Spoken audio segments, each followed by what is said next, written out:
So I'm in the process of like trying to organize my stuff. I'm going to be moving down south because I have a whole group of guy friends that I actually grew up with who really did something with their lives. They're really like out there. They're ambitious. They call each other Nice. their bullshit. They bring out the best in each other. And they were here for a while and they moved. And once they left from like September to December, I was just like, what is wrong with me? I feel like crap. Everything sucks. I'm kind of gloomy and doomy. I'm making bad decisions. And I was just like, oh yeah, they're all gone. That's what the problem is. Amazing. Oh my God. Yeah. Yeah. It brings out the, like this. I think it's fascinating because I think it's one of those things that it's very difficult to pick up on, especially as a man, if you're not really connected with your emotions. Yeah. To know what loneliness feels like. 100%. Like I know what being thirsty feels like. I know what being hungry feels like. I know what horny feels like. I know all that. Like, but when the girlfriend broke it off and the guys left, and I was just like, okay, I'll be okay. And then it just started chipping away, and all of a sudden I'm just sitting like just sitting here like, why do I not want to go to the gym and do anything? I don't feel like doing anything. I just feel like eating crap food, just sitting around and just put the pieces together. I'm like, oh crap, I'm lonely. Right. That's what it is. And plus the cost of living in New York is getting absurd. How have you been? How's business with you? How's the awakened man going? Yeah, what's going well. We're continue to move forward and introduce guys into the fold, and then guys stick around for a little while. And when I started this work, I never really planned on it being like you're going to be here forever. Although the idea is to stick around after you've started to figure a few things out and you become the mentor. Mm-hmm. I'm not sure we talked about that our last time we were together, but I really want to make sure that guys have, they're in that space where, okay, now you're needing mentorship. And then you get to a place that there's new guys coming in and now you become the mentor. I think we need that as well, right? That's when we start to become the teacher, mm-hmm. Then we really embody the lessons, right? It's one thing to read a bunch of stuff and do it and do some things, but you really, start to live it when you start to talk about it and you start to take steps forward. So yeah, I like that aspect of it. And we keep moving forward. And this year it's all, the theme is all about living with integrity. And so, it's going to challenge myself and the group to really show up as best as we can. So I'm looking forward to the conversations and the journey this year. So with the guys you're working with now, have you noticed any particular themes coming up with like the newer guys that are coming in? Any particular trends between common issues more so than others, or pretty much the whole basket of everything? Yeah, I think, for the most part, still lots with relationships. And, most of the guys that are coming in now been married for a little while. And so they're finding their relationships is getting stagnated. And things that, would flow off their back before now are really irritating them. So it's really interesting. One guy was talking about, his partner, his spouse has, doesn't really manage finances very well. And, at one meeting we were talking about fear and how fear comes up. And that's what came up for him. It's not that they can't afford things. They have, he's done really well looking after it. But that one aspect of their marriage, he was at one point where he said, well, I'm just going to give it all up and throw it all away. And so, I tossed it out to the group and say, so any advice, gentlemen, for our brother here? And it was great to see them, reel it in. So let's talk about your marriage and where it's sitting at. And so he came to realize that while this one thing is a problem, there's other ways to address it other than, okay, I'm going to pack it all in. Again, long-term relation, marriage, kids, the whole gamut, right? You can get into that aspect. It's a big decision. And so the dollars that were being spent were far fewer than would be spent going the divorce route. And so, I think it's mostly relationships right now. Yeah, and even with the dollar spending divorce thing, what's interesting is that I just recently finished my own 12-week men's course with Connor Beaton, the Men Talks guy. Yeah. Did the men's self-leadership programs. Really cool thing. And it was really cool seeing like a high level, like deep, let's get into our bullshit. Let's really dig into our stuff as a group of guys. And then like start to finish and how it really does kind of point to you in the direction of like your shortcomings and your pitfalls. And there were some guys in there there was one guy in particular who was just like, he, at some point, like later on, he's like, I'm really thinking about doing the divorce. And we kind of just like sat down, like, is it really that you're not happy? Or is that you're hitting something, you're scared? And he like, yeah, I'm actually scared of, I'm scared she's not going to like me. She's not going to this. She's not that, whatever. And now he's at a point which is great. He's like, listen, like every 2 weeks, I've like the divorce thought pops in my head, but I know it's just bullshit. I got to just ignore it. It's like, my kids are happy. My wife is happy. Life is going good. I got to just like remind myself like that feeling is just that feeling of fear that I had before.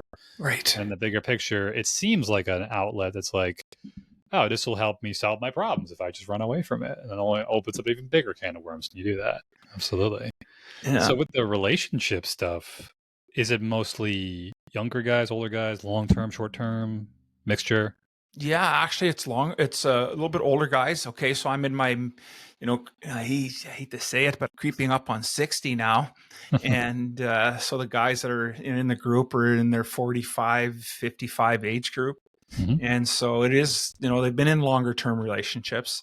A couple of guys are in, while they're in our age group, they're in 5-year, but the other guys are in 20, 25-year, relationships. Mhm. And, again, some of the things that, we just didn't want to deal with now are starting to become irritating, right? And the other thing that's happening in that dynamic is, the family household is changing too, right? Kids are starting to leave. They're back to where they are spending more time together. The busyness of life has settled down. Everyone's in their routine, and so it's become some of the things that they would just let fly now is in their face, right? Mhm. And now they're having to deal with that, and so it's quite interesting to see the things that are bothering them, and then they just haven't had the skills to, how do I talk about this? Like holy crap! Like, how do I deal with this stuff? And so that's where we give them that opportunity. They can do that. Hey, listen, it's going to be messy. It's all good, brother. Let's just give you an opportunity to at least get I like to talk about getting the energy out of it, that peak emotional energy. Just get rid of it, whether that's you get angry or frustrated or you get down and you shut down. Try to get you to this even keel that you can at least start to articulate what's going on. And that takes a while for some guys. Some guys just don't want to jump in yet. So I find it's constant battle of modeling all the time, modeling and stepping into it and helping them to get comfortable. Hey, it's okay, buddy. Like you can say what's on your mind. It's safe here. Yeah. I'm trying to go down the route of like science and trying to really understand and bring guys in to understand what's going on in their heads, because I think there's our egos, our bodies are really freaking good at convincing us that we're in control. Really, really, really good at doing that.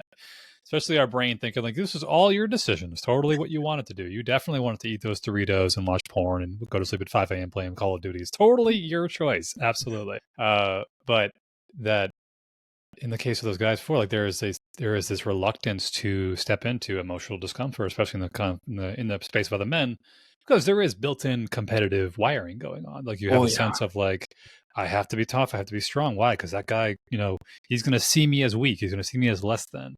And in some level, somewhere out in nature, that is actually a detriment. Mm-hmm. Fair enough. But at the flip side of that is that we are a hyper-communal species. We're very hyper-social species. We really need each other, need to have social connections and bonding to operate properly. And it's a bit of a tug of war inside your own head when those moments happen where you basically say like, this was articulated very well by Jonathan Haidt in a number of his books. And he talks about this idea of how human beings are like 90% monkey and 10% honeybee. Yep. And yeah, like the idea of like that 90% of the monkey is like competitive, looking for hierarchies, looking for opportunities to grow and be better. And then honeybee is like, we all got to get along. So that fighting for space in your head in front of other guys, especially when it's like, I need to let myself be emotionally vulnerable in front of you. And I am terrified you're going to take advantage of me. You're going to do this. You're going to do that. I'm going to lose status. I'm going to lose credentials. I'm going to lose this. I'm going to lose that. Everything I have to keep it all in or else, and then it ends up just burning you alive. Yeah. Well, we've had that experience in the group where, again, as guys are learning to, to be in that space where they haven't come across well, and so then the feedback they received hasn't been great. And next thing you know, they disappear for a while.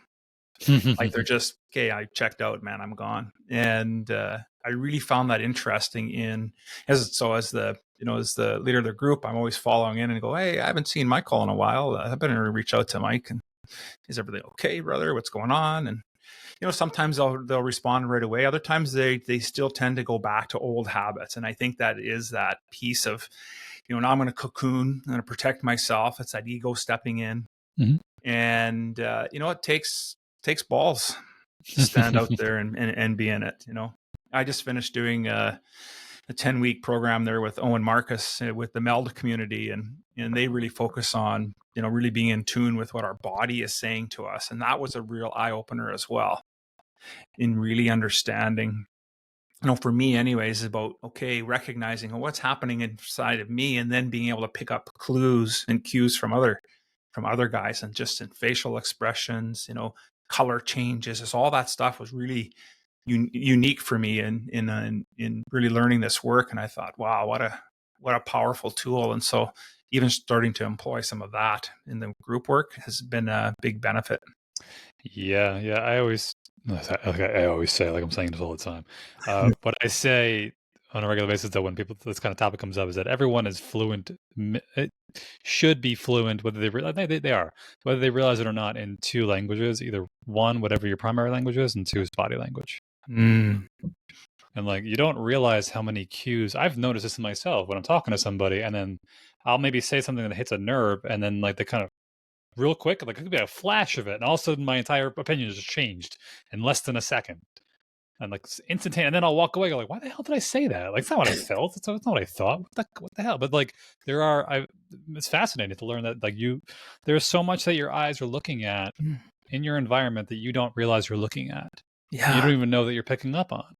And it's constantly checking in your brain at all times what's going on with their body language, with tone of voice, this and that. How is it being received? We need to change the message and tweaking a little bit. We need to not say this. We need to say this. And it's very easy to fall into that trap of trying to people please, say the right thing in the moment, or trying to protect something, rather than just stepping into like what it is you genuinely feel and putting it out there and letting it just sit where it lands, where it may.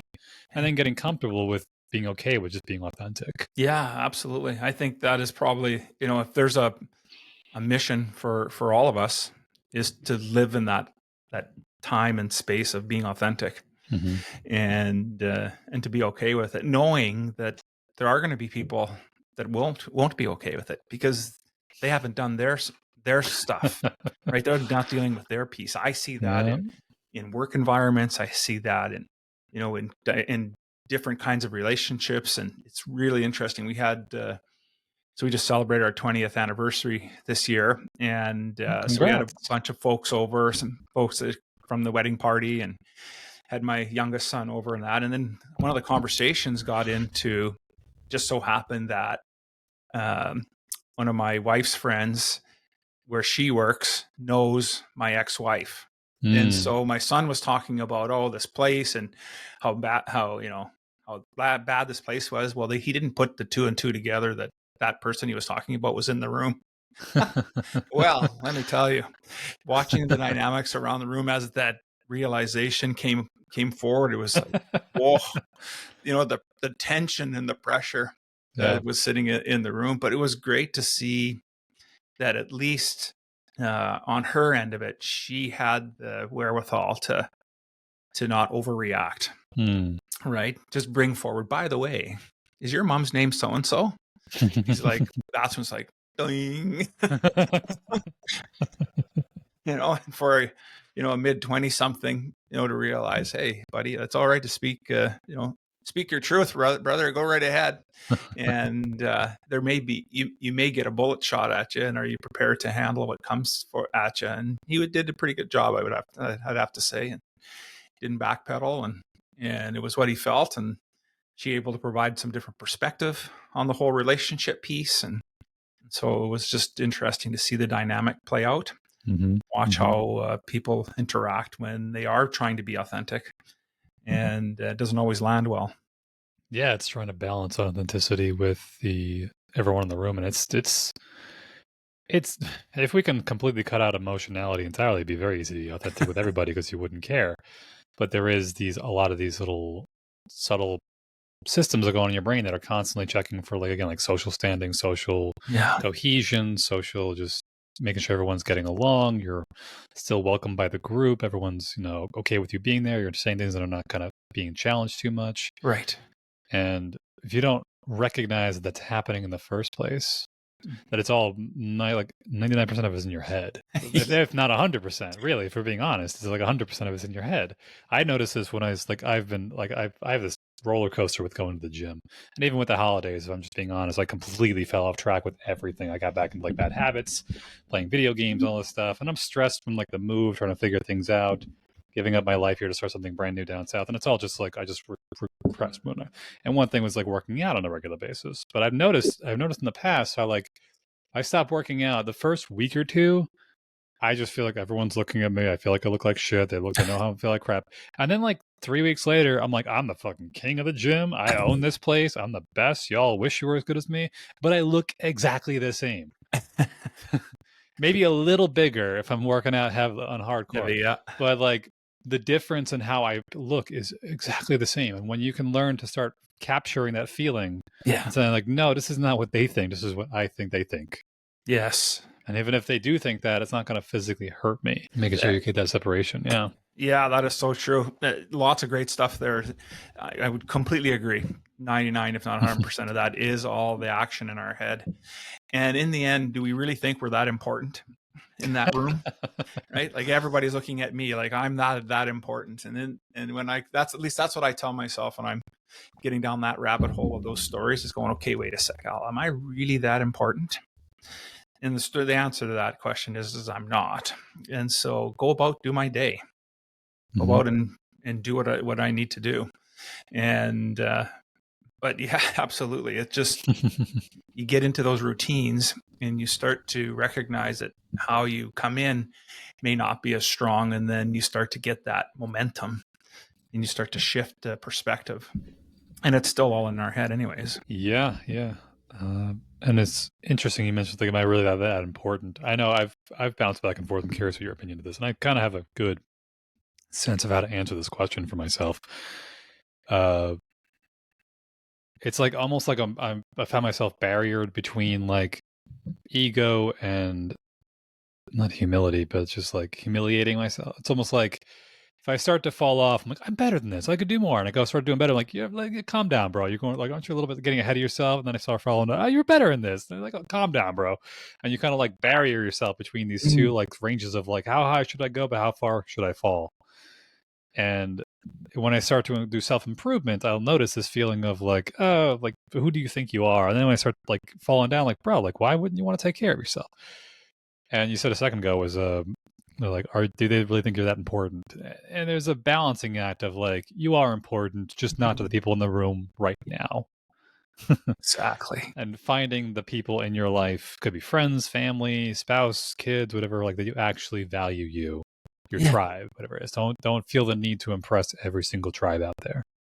100%.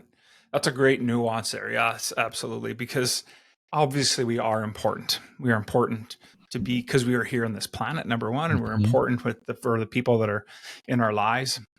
But are we the most important? And probably the answer is not. And so I totally relate to that barrier thing you're talking about. And for me, it always comes back to balancing how much humility I'm having. Right? Because humility, I think, helps keep me in check, but it can also prevent me from moving forward because I use it as a crutch. Well, as a humble person, would I put myself out there, especially when it comes to marketing the men's work and doing things and where you have to put yourself out there? I was doing another program over the Christmas break with another guy in the men's sphere, and and he's all about bravado, and he talks crap all the time, but he has mastered marketing, right? It's no doubt that he has mastered the art of marketing. Yeah. And so I challenged myself to take the 3-day course, and it was eye opener because there was no wiggle room. It was straight, bullet to the chest. Are you showing up? Getting called on stage. It's virtual. Getting called on stage to share your stuff, and if you really were waffling, you got called on it. And so it really, that's where the humility part for me really came forward. I got to be really mindful about am I using it to help me, or am I using it to hold me back? Kind of like that space you were talking about, that floor and ceiling. And so it was very interesting as a nuance on how I'm showing up. Curious. And yeah, I've had a thing. I had another men's group I touched on like one day of, and I think I got lucky that I got this one day. I decided not to go with them because I was just busy and other things, but I think it was good what they're doing.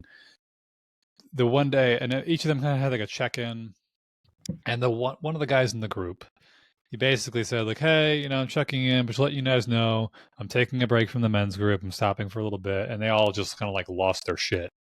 Because they basically said like, "Bro, this is like the third time this has happened. We know what happens every time you do this. You fall off the wagon, you disappear for 6 months, you fall into bad habits, you come back, you're trying to make things better. Like we love you and we're trying to get you to stop doing it now." And it was really cool seeing all of them really kind of step forward and be like, "We love you and this is bullshit. We know this is bullshit."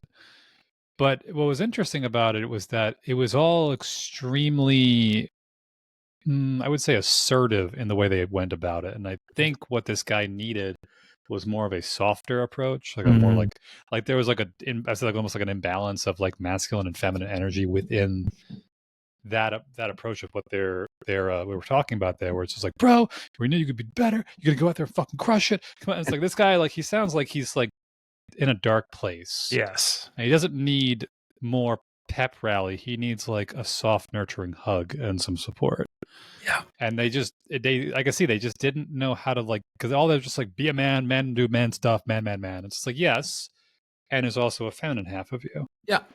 And there's a part of you that needs to be like learn to articulate. I suspect that's kind of what pushed him away a little bit without realizing it, and why they just couldn't understand why he kept flip flopping. Because once he came forward saying like, "I need like space to be emotional," they said, "Well, bro, just suck it up and just And that's what it sounds like. The bravado thing you mentioned a second ago is like we're just like having space for humility, but nurturing and cultivating that other like kind of softer side of yourself in a healthy way.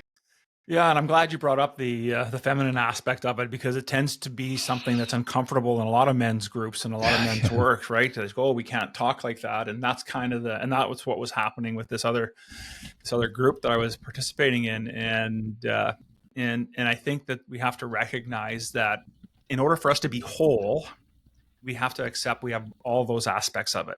The nurturing part of us is more of a feminine attribute than it is a masculine. The masculine part, how that plays in my opinion, is taking the action to be nurturing, not to sit there and say, "Hey, I can't nurture. That's what my wife does, right? I'm just here to roughhouse with my kid and make sure that that he's growing up as a strong man." But a strong man also has to be able to be comfortable in his emotions, and not just to sit in it, but to be able to sit in it and move through it. So it sounds like that group, they don't have leadership that helps them guide through that, so they don't know, and that's probably why that guy comes and goes. He gets to a point he can see the brick wall coming. Right, with that group, he can. I'm hallucinating here. He can see the brick wall is coming, and he's like, fuck it, I don't think I can get over this one. I'm just going to take a break. Yeah. Right, and then steps back, and so that's probably been his coping mechanism for his life. Right, that's to me is probably an indication of his life story. When things get hard, he hasn't been able to find that ability that gets drawn out of him to really be able to push through it. Yeah, it's a wall, and you can get over it. And so you just need somebody to help you. Here, let me make the cup to put your foot in my hands to help boost you up, instead of the drill sergeant idea of screaming at him, telling him that he's a piece of shit and he can't do it if he's not gonna get out there and go after it. And I think that worked when I was 20. But as we get older, I think that doesn't work much anymore. Look at professional sports. I don't know too many coaches, even Belichick after Brady left. Really, that team never was the same. And so you don't see that style anymore being very effective. And it doesn't mean, and it has nothing to do with dealing with multimillionaire people. It's about dealing with people. You have to find that balance of what motivates Michael will maybe be different than what motivates Al, that what motivates somebody else, right? And I think that's where, as leaders, developing that skill set and understanding, and all the things we're talking about, EQ and, understanding our bodies and emotions, and really leaning into that, I think, is the skills we're looking to develop in men. Yeah, two things have popped up with the EQ thing. I'd love to expand on that. But another thing you mentioned within there, I think you're kind of pointing to what happened with the guy a little bit. It was portrayed by the other guys as supportive, but it was interpreted as shame-based motivation. I think that you can't guilt yourself into going to the gym. Eventually, you kind of say, I want to go because I love myself, not because I hate myself. Right. Or whatever it may be. Or eating clean. Like, I eat a salad because I love my body, not because, like, I just hate my fat. Whatever it may be. It's like, it's not going to work long term. You have to, at some point, get to a point where you say, like, we're doing this because there's a caring and loving, not because we're trying to demean this part of ourselves or another person. Because eventually it just ends up like shame. It's in itself is shame's an interesting one. It was really, I remember reading about this. It was like, it was evolved to be evoked by other people, essentially as a mechanism to kind of maintain some degree of social normality or hierarchies. But it was like, when someone's going way too far out of line, shame was a way to kind of pull them back down to earth. But it also can be used to kind of push them down further. Yes. And that's the problem, where it's like, if there are heads in the clouds, maybe a little bit of like, bro, chill the fuck out. We're going to be like, you're good, but not that good. But versus like, why are you even trying? Why bother? Like, no, you suck at this. Don't bother. Don't do this. And then you end up going down further than you really should be, instead of trying to keep you in a healthy range where you realistically could be right now. What a great perspective on that. It made me think of two things. One of, what Marcus Aurelius was, had said, that he had a person that would follow him every day. I was reading this, and that would tell him basically, you're not that good, Marcus. Right. To remind him, a bit of shaming, right. That even though he was the emperor, that you have stuff to work on too, and so there's that. I think that was, I guess for Marcus, it was a healthy way for him to deal with it. I don't know if I'd want somebody walking around telling me that I sucked every day, but whatever. And then you think, then the other side of that coin is, how religion has, especially, the Catholic Church, and how shame is such a big part, and I say that from experience, having been raised Catholic, and shame was always the first tool of reprimand, first tool of punishment, was to shame somebody into not doing something that, was good in God's eyes, or good in your parents' eyes. And I think, when we come to realize the power that shame has, that we can use it for good, it can be helpful, but it has to be used sparingly. Yeah. The religion thing's an interesting one to expand on, but yeah, shame in general, like any kind of negative emotion. I've had this thought. I got to put it into like a graphic so I can include it at some point, of like,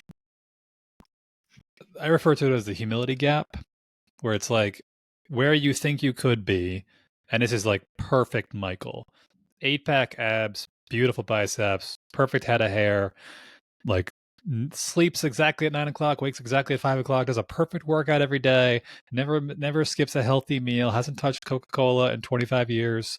Perfect. And then there's like, this really actually am right now. Like, I try to sleep, but I'm not great. I miss a couple days here and there, and I probably shouldn't have stayed up watching Netflix so late. And then there's this gap between where you think you could be and where you are realistically as a human being. And in my opinion, you have two options of what you could fill in this gap. You either fill it with shame, saying, look how much I suck, how much I could be doing, versus having humility to say, like, no, I'm a human being. So it's like the humility gap. It's like choosing to fill it in with like some degree of humility. Say, like, you did pretty well. Maybe you have a little room for improvement, but don't go crazy with it. Versus like, wow, I suck. I could have had an 8-pack right now, and I could have had, a Lamborghini and all this stuff, but I didn't. Therefore, I suck. Like, treating yourself well in that regard.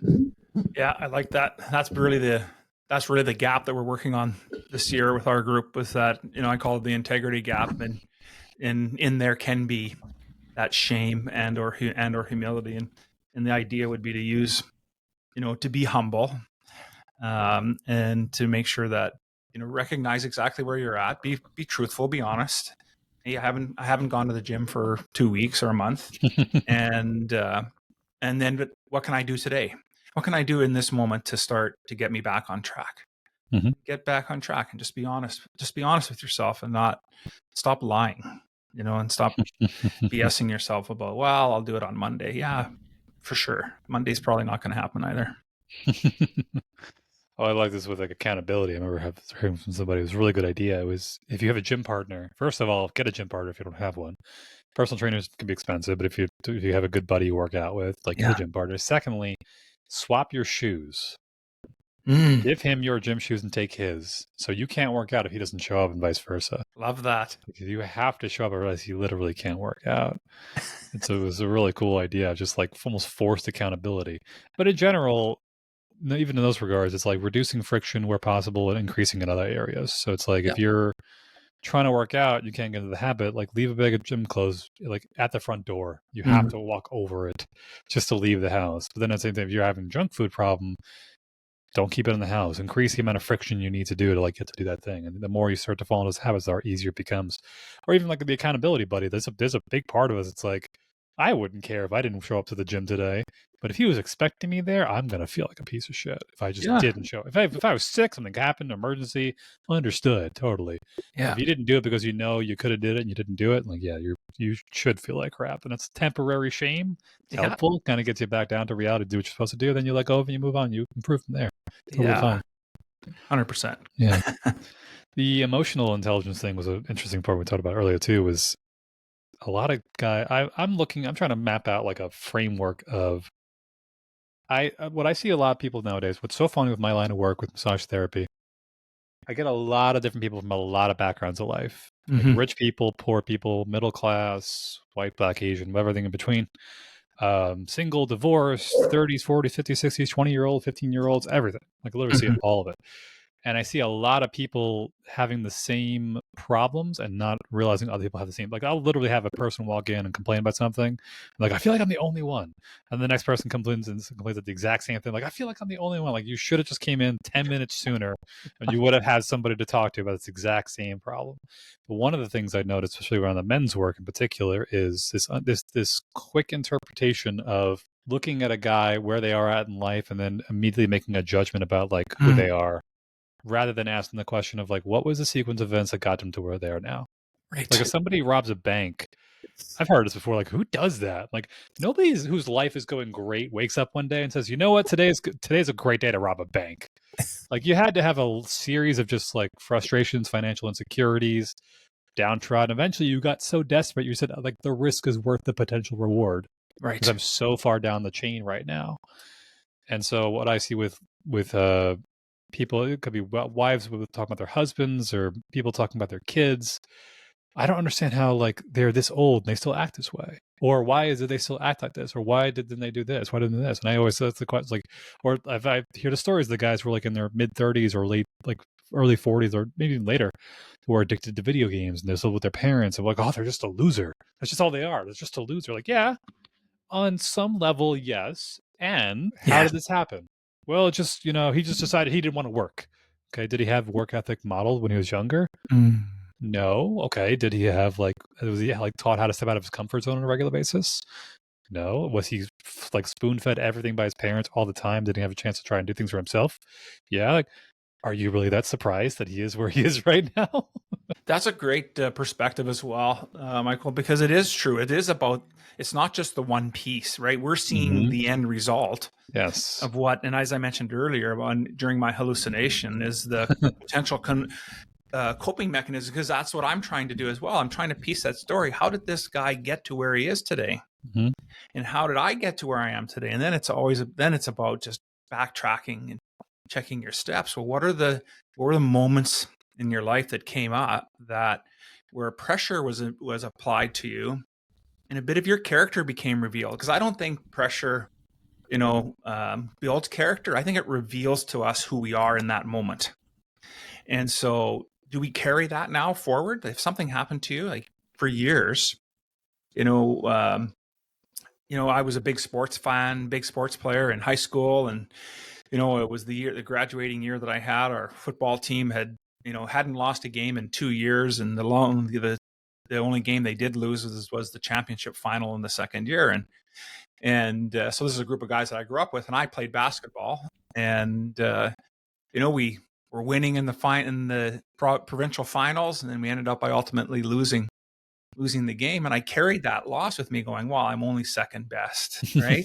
And so that really impacted a lot of things in my life. And then when I was competing in the Culinary Olympics, I won a couple silver medals. And I go, and again, the story wasn't, hey, I want to, in the Olympics event, won silver medals. No, it's I didn't win a gold. And we talked about that earlier. I think you mentioned about, that perspective of, is it did I take any good out of that, or was I taking seeing the negative aspect of it, not really, taking the opportunity to be grateful, because nobody from my school has even come close to that in 30 years, right? And while there's always folks in the city that I live in that go and compete, it's still the same ultimate result, right? Like, it's not very many people get an opportunity to go do that and participate. And so today, that story for me is much more of power, of opportunity, and what I learned from that. And if there was any type of regret that I would have, is I didn't recognize that earlier in my life, like in my 30s versus into my late 40s. Yeah, and I wouldn't say it's something worth of regret. I think it's more a function. I would wager it's a function of testosterone, to be honest. That it's like I remember that like blinding amount of competitiveness and just I was like 19, 20. I've heard it referred to as like reality warping. Of like how you can completely look at things differently just by the disgusting amount. But at that age, again, go back in time, evolution and whatnot, that was the time when you had to take risks and take chances and try to really do the best you could to try to climb the hierarchies. So everything that was a potential threat to your ability, oh my God, I got second place. Crap. Like now I'm not going to get like the best possible mate possible, whatever it may be. Whereas in the modern age, it's like it's still pretty fucking impressive on the board. Yeah, what was I just thinking of? Something with regards to the oh yeah, I was thinking before about like this. Like I heard the other day. I think it was a really good idea. It's like I'm a bit mathematical. It's almost like an XY axis of self-love, and it kind of applies a little bit to what you're saying. It's like there's the x on one axis. It's like you are enough as you are versus like you're not enough as you are, and on the Y, it's like you could be doing more versus like you're not going to be doing enough. So it's like acknowledging like, okay, there is room for growth if I get second place. But holy shit, I beat out 200 other people. That's amazing. I really am talented at what I've done so far. So finding that balancing act of like you are enough as you are and you could do more. But just because you could do more and didn't do more doesn't mean you're a bad person. Yeah. Yep, 100%. Yeah, for me, it's about, that story, and on those old stories, it was just those opportunities of how I could have an opportunity to just pushed a little harder on something and then decided not to, right?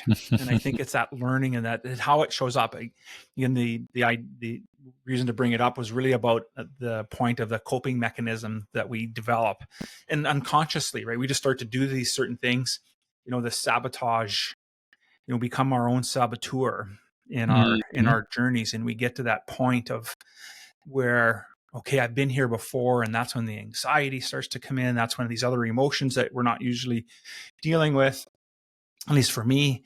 And then it's okay. So what lesson do I want to take from this? Well, the last time that I was at this place, this is what ended up by happening. Okay. And then to really unpack that story and is there a more healthy story to tell that allows me to move forward into that pace? It's like starting this whole podcast journey. From 3-4 years ago into to where we are today. We're completely different hosts and guests, aren't we? And it's because we're even through all the nerves, you got to get out there and you have to put in some reps, you have to do some things, be okay with it being messy and not best. Like, I cringe a little bit listening to my earlier shows, but how else are you going to learn and be willing to experience? So really pulling some of that from our 20s and that risk, as you were talking about, being okay to take a little bit of risk. Yeah, and what's interesting, I remember it was a good quote I heard from one of my patients. He made a really good point. It basically said like every child, men in particular, I'm sure, but child needs to have a game where they just win 10-0, have a game where they lose 0-10, need to have a game where they're up 9 against 0 and they lose 10-9, and then when they're down 0-9, and they win 10-9. So it's like you blow out, get blown out, falling behind, have a comeback, having a lead and lose it. Yeah. And like that range of experiences, and it's interesting that this, to me, this is all tying into like childhood development psychology, is that those experiences you probably would have had in childhood at some point in some form in a game format with friends, with family, with things you were doing. And then if you really didn't get that, if you just did nothing but the trophy generation, if you had nothing but participation trophies and you never made a mistake, and you start to like, you don't know what it, like I said before, like you made a point a second ago talking about how like I'm at that edge and I'm afraid to push it. And really it's because your brain has nothing to reference. Mm-hmm. Like you have no memory of what is it like to push into first place territory. And if you have nothing to compare it to, the default response for your brain is anxiety and fear, because it has no information it can look back to based on what you've done so far to know if this is going to end well. This is why, like, exposure therapy is so important, so potentially helpful. And realistically, exposure therapy happens like in your younger years, and ideally from having a good coach or models around you or men around you that kind of help you push you past that boundary in a healthy way, kind of pushing you into like there's like your comfort zone, there's like your discomfort zone, and then there's like I refer to as like comfort zone, discomfort zone, and then like delusional confidence. And it's like realistically the healthiest place to sit is your discomfort zone, because as you sit there it gets bigger and bigger, the comfort gets bigger and bigger and bigger. Delusional confidence is like, I could be in the NBA even though I've only been playing for 2 weeks, like maybe dial back a little bit. Comfort zone is like, I just play against my 5-year-old kids, like, okay, you could do a little more. Discomfort is like, I'm going to go do a pickup game at the local gym or the local basketball court, and they're probably going to beat me up, but I'll learn a little bit. Okay, it's near your skill set. It's good. That's what we do with kids. Like you figure out where they're at, and you give them like a 10% more than what they could do, and they just kind of get comfortable with pushing it like piecemeal, and it grows steadily. But if you haven't had those experiences, if you haven't had the experience of losing while ahead or winning while behind, or being like, what is it like to really give it your all to get first place? You have no idea. Therefore, you hit that zone, boom, fear and anxiety comes up because there's nothing. You have to fill in the gap with something. Correct. Yeah. Great analogy. Love that. I really like that. This was, as you were telling the story there, I just made a bunch of quick notes. I'll be sure to borrow that as the experience of peace, because I think many of us have experienced those 4 scenarios in life, right? Mm-hmm. Where we win big, we lose big, we're up big, we lose, we're down big and we win. Mm-hmm. And what I like about that is that it brings in all the emotions that you can ever experience, right? Yeah. And it really reveals, again, goes back to, it really reveals character. It's not our character that's fixed, unless we choose to make that fixed, but it gives us opportunity in that moment in time. This is how I showed up. I thought I'd show up this way, but really what ended up happening is I showed up this way. Mm-hmm. And then you can start to work towards, if there's a gap, then you can start to work towards that ideal self you were talking about, and creeping up to the upper edge of that comfort zone and being aware of where you're actually placing yourself. Yeah. I just had a thought and I lost it. Discomfort zone, comfort zone, take care of child experiences. It'll probably come back to me. Yeah. In a nutshell, it is like this. Again, it's all back to Jonathan Haidt's work again. It's really interesting. It's your approach withdrawal systems in your brain. How like we're wired to say things and say like, I want to go towards that or I want to move away from it. Right.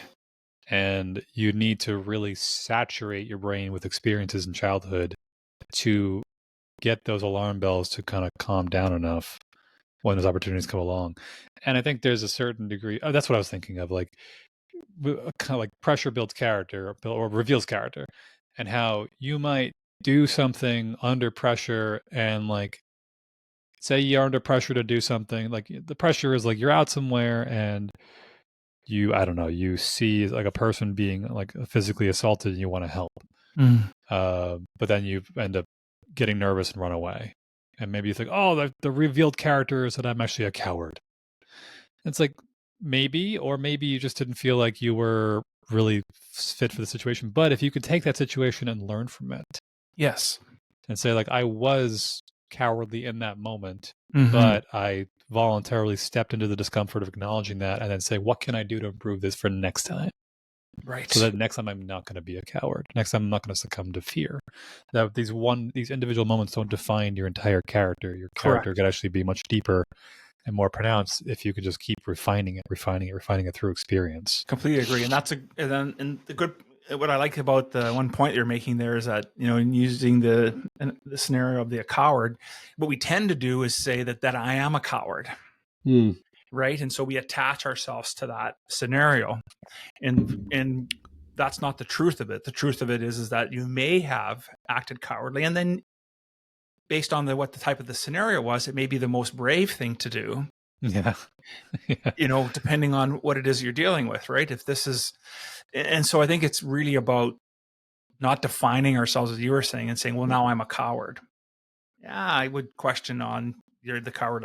You would need a few more instances in where you're not showing up as bravely as you could. And that's why for us, one of our virtues is being courageous, or fearlessness, we call it. And it's not about not having fear. It's about, okay, what is the most fearless thing I can do in this moment? Mm-hmm. What can I do that would help move me through this feeling of fear? And sometimes it may be like, personally, I don't know if I would necessarily get involved in that situation that you're describing. However, if it was in my home and my home's being broken in, I think it's a different story. It's for sure a different story for me, right? And I think we have to look at the nuances of what it's about. And there are a lot of things that we can do that help, really understand who we are. And I think that's key. I think too many times we put we go, I am, and then that adjective that we're adding to it can really be a detriment to who we are. And a lot of times it helps propel us. And then it's a matter of, does it still serve us any longer? And maybe it needs to be changed and adjusted a bit. Yeah. Well, it's funny with the street fight thing I mentioned a second ago. I remember, like, I say love or hate him. Like, what was really funny, I remember a really good thing from Andrew Tate. And I remember when he was popular, I remember watching this video, and he had somebody ask him, because he's like a martial arts kickboxing champion.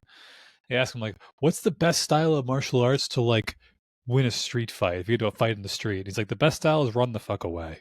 Like, because even I'm a kickboxing champion, and I'm not going to take a random fight with a stranger. He might have a knife, he might have a gun, he might have some kind of like drugs, he might kidnap me and take my fucking kidneys, like whatever it is. Like, no reason to be fighting this, like none at all. Like, you want to do martial arts, do it in a studio with professionals that having to tap out and things like that. You don't do anything stupid like that. Yeah.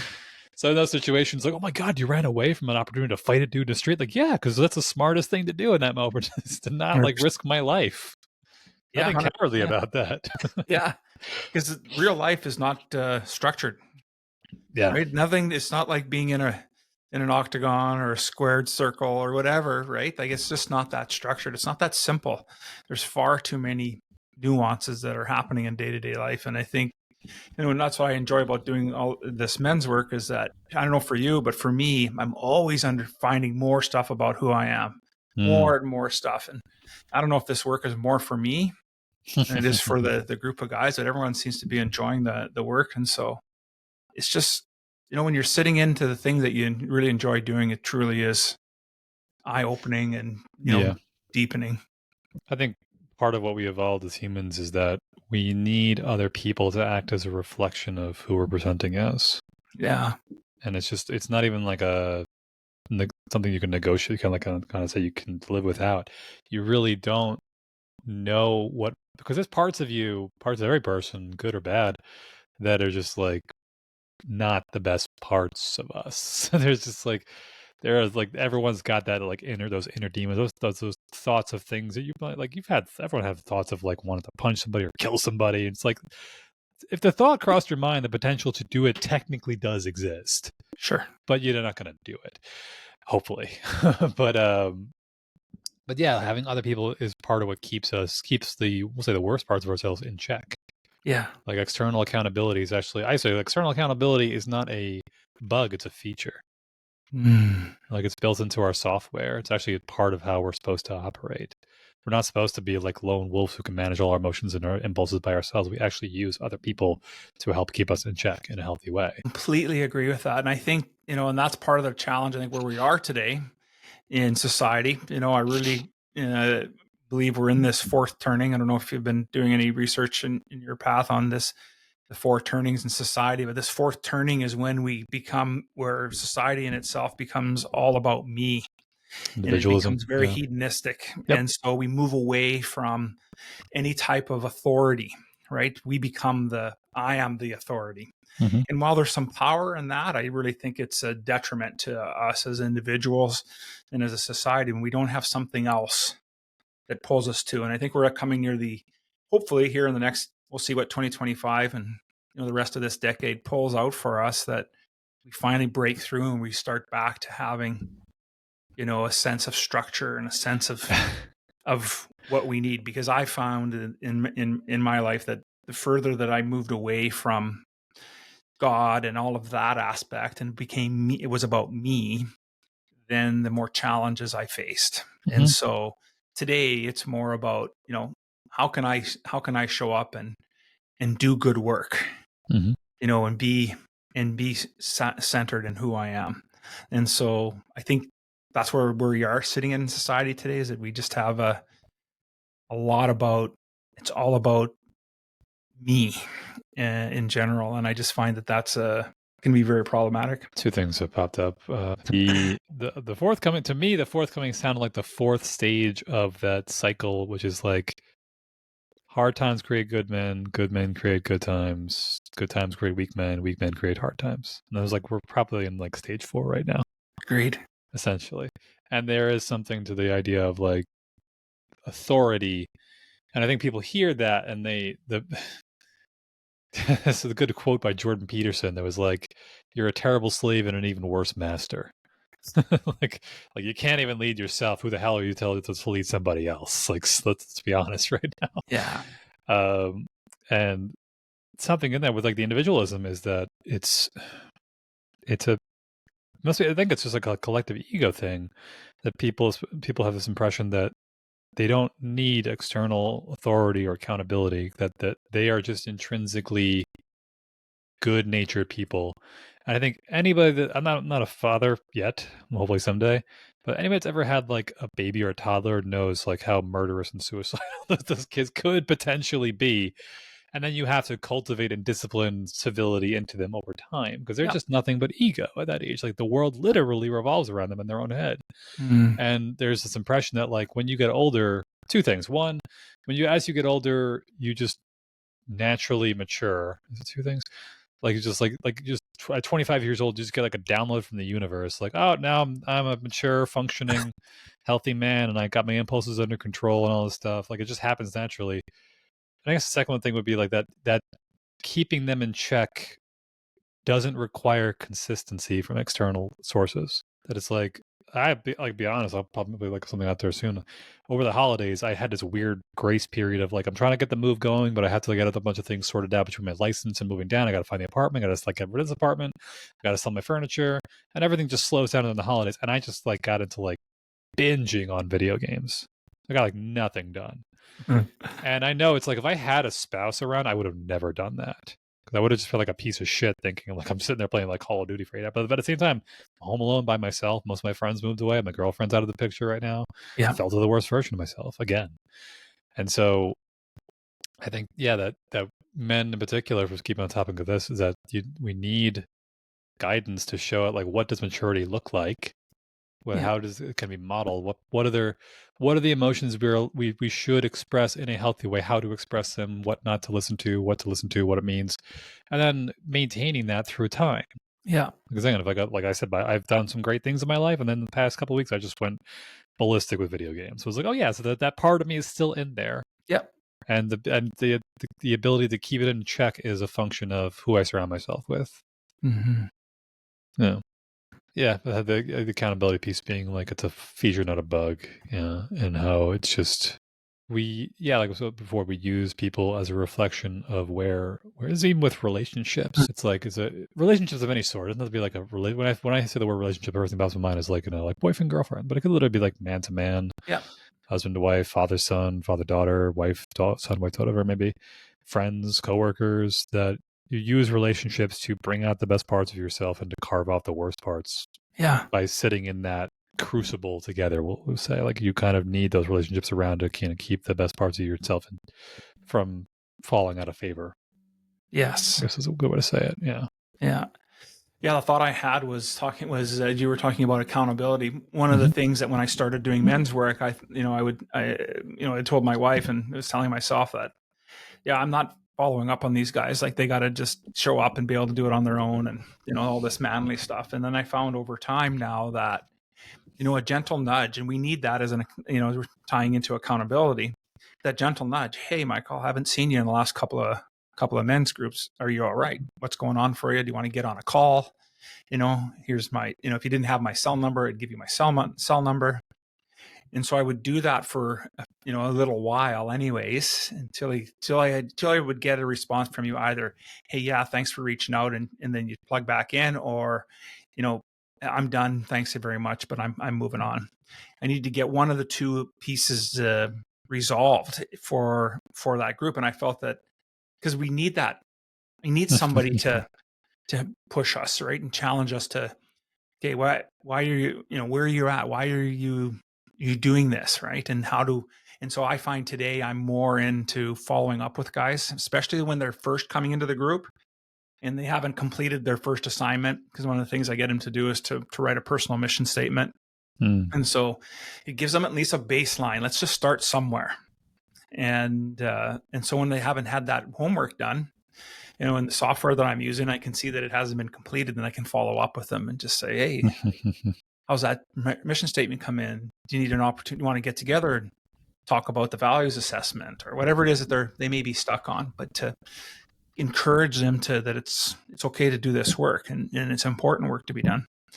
Whereas before I would have been like, well, screw it, right? If they don't want to do it, that's on them. But I guess it's just a bit of maturing through the process.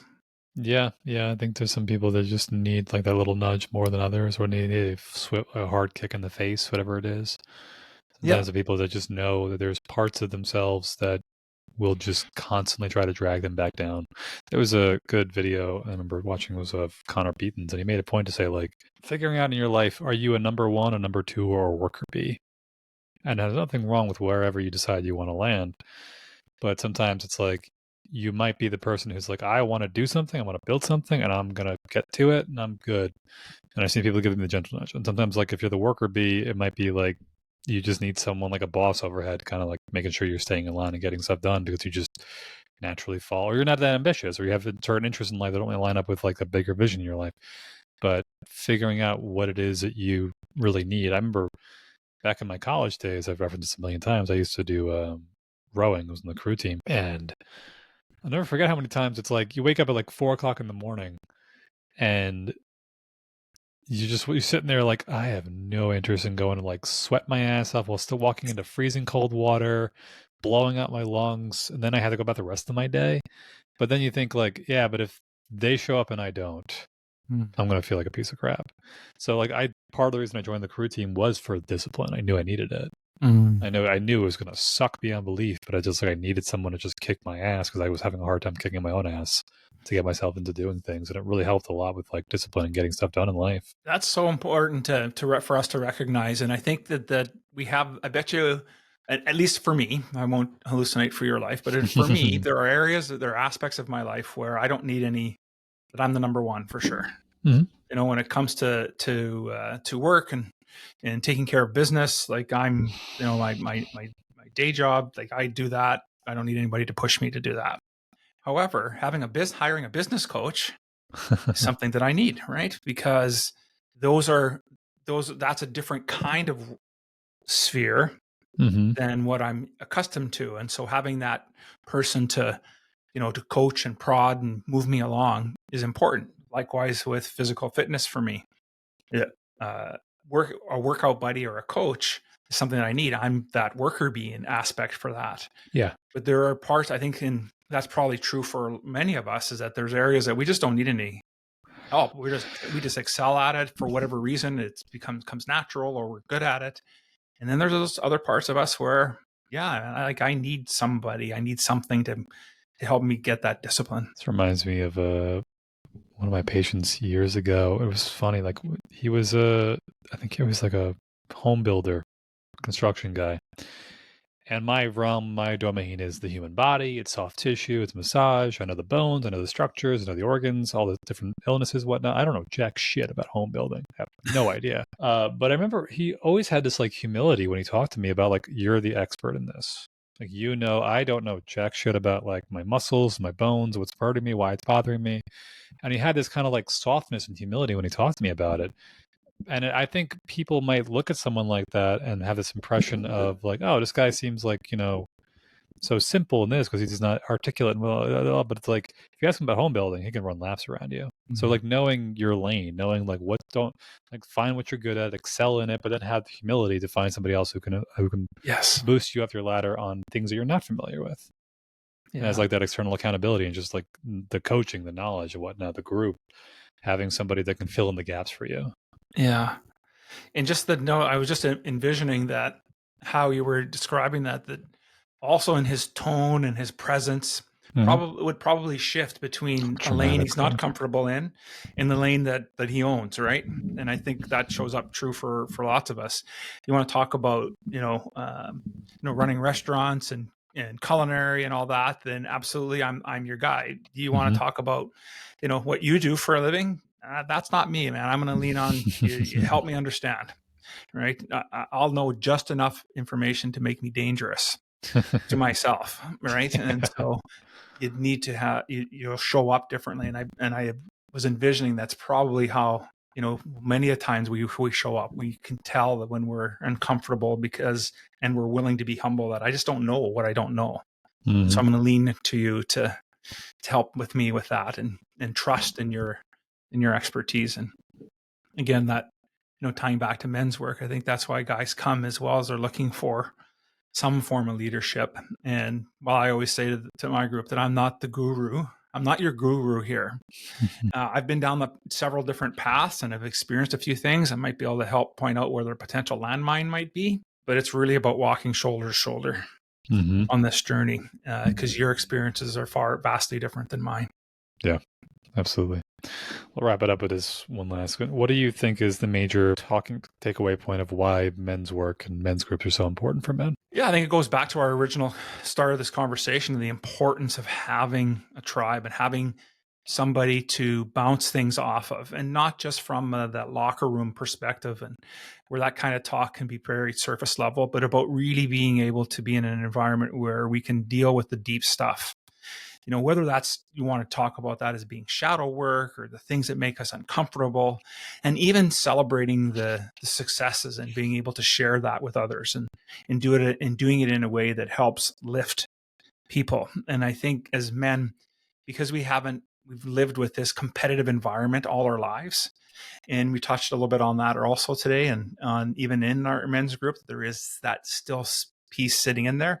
And it's not about not having competition. It's about, I call it compassionate accountability, and about holding each other, to the standard that we've each claimed for ourselves that we wish to aspire to, and how we're showing up on each and every day. And so I think that's the importance of men's work. I think there's lots of different ways to do that. Some guys like to do that through very much experiential, and get out in the woods and do that. Others do that through more of a heart-centered pace.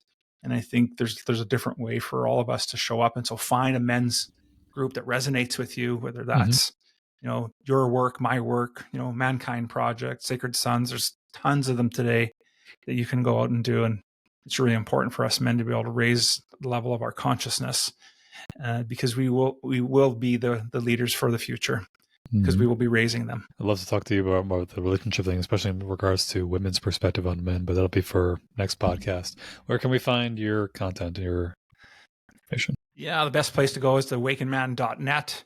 Opportunity there for you to see all of our stuff as well. Right now, there's a free download. It's called Setting the Compass. It gives you an opportunity to assess what the last 12 months of your life has been like. Write yourself a headline or a newspaper, and then do the same alert exercise for the future, the next 12 months, and write that headline. It gives you a flavor for what our work is like here at the Awakened Man. And if it's something that resonates with you, then we can get on a call right after that. Awesome. Thank you so much for your time today.